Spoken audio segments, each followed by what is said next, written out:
La revue de presse internationale avec Christophe Dansette. Bonjour Christophe. Bonjour Pierrick. Alors les journaux du monde entier reviennent évidemment sur la Syrie après l'attaque de Ghouta. Beaucoup s'intéressent à la non-intervention de la communauté internationale. Oui, avec cette caricature dans The Guardian qui veut tout dire, titré « Voici comment réagit le monde occidental ». Vous voyez, Barack Obama a une excuse, il l'explique. Comment puis-je voir si la ligne rouge a été franchie avec toute cette fumée toxique ? On le voit dans un nuage de fumée, évidemment. De toute manière, il y a peu de chances qu'il réagisse rapidement, puisque, si vous voyez bien, il est représenté en tortue. Alors pourtant, faut-il intervenir? C'est une question que pose ce matin le journal britannique The Independent. Et la réponse est non pour le journal britannique. Non, mais pas jamais. Le quotidien, dans son éditorial, rappelle qu'il faut encore rester vigilant avec toutes ces images en provenance de Ghouta. Le timing avec la présence d'inspecteurs de l'ONU dans la ville, à quelques kilomètres de l'attaque, est troublant. Le journal demande que ces inspecteurs soient autorisés à enquêter sur le site du bombardement. Par ailleurs, l'Independent estime qu'il faut être prudent au sujet de l'intervention armée. Les exemples de l'Afghanistan et de l'Irak nous apprennent que les résultats d'une telle intervention peuvent être beaucoup plus désastreux que ce qu'on pouvait penser. Et le cas de la Syrie est encore plus saisissant puisque ce serait plus risqué qu'ailleurs, le pays étant plus complexe et se trouvant au milieu de la poudrière du Moyen-Orient. Et justement, toujours au Moyen-Orient, les journaux s'intéressent à l'Égypte et au cas d'Hosni Moubarak, libéré hier et placé donc en résidence surveillée. Oui, toute la presse internationale en parle évidemment. Moi, j'ai choisi ce dessin représentatif dans l'Independent, le retour de la momie, vous voyez, avec l'image d'un Moubarak vieilli, dont le retour peut certes effrayer, mais qui visiblement ne peut plus vraiment faire de mal. En Chine s'est ouvert hier le procès le plus politique depuis la fin de la révolution culturelle, celui de Bo Xilai. Oui, un procès que la Chine veut exemplaire et, une fois n'est pas coutume, transparent.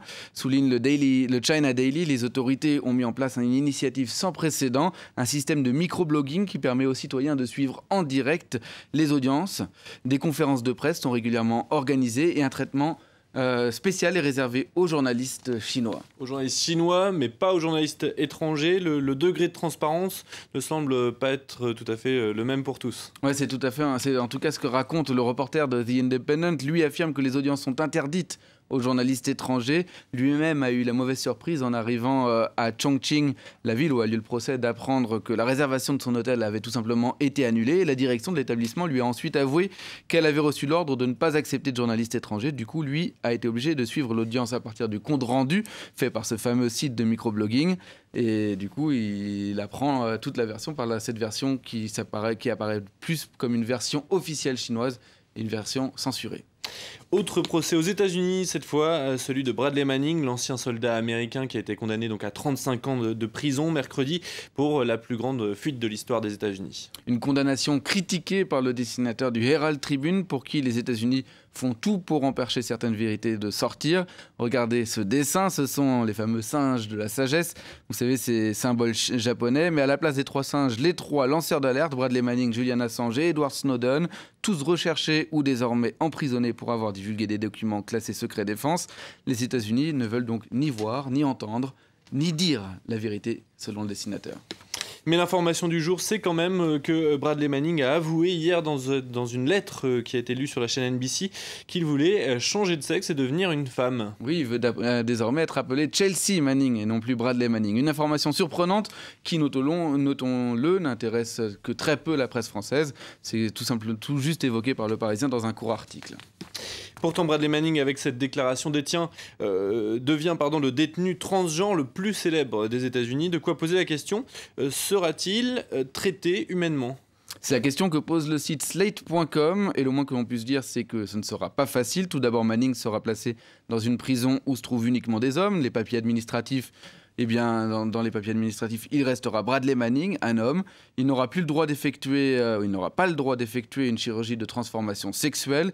Du coup, dans cette prison, Manning risque d'être harcelé sexuellement par d'autres détenus, s'inquiète le journaliste. Mais sa chance, c'est qu'il est désormais un détenu transgenre, le détenu transgenre le plus célèbre des États-Unis, et que toute action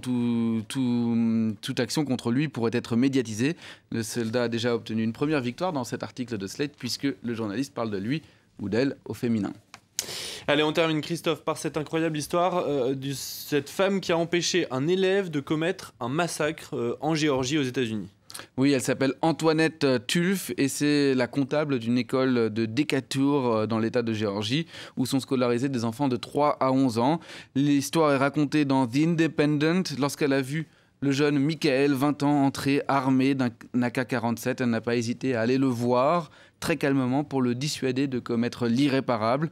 Pendant ce temps, les enfants ont été évacués. De son côté, elle est parvenue à joindre la police qui a enregistré toute une conversation au bout d'un certain temps et quelques tirs néanmoins échangés. Elle est parvenue à calmer le jeune homme. Aujourd'hui, elle est vue comme un héros. Merci beaucoup Christophe Dansette, c'était donc la revue de presse internationale. Et restez sur France 24 dans un instant, Paris Direct continue. Une nouvelle demi-heure d'informations complètes avec nos chroniqueurs et toute l'information internationale décryptée. Restez sur France 24.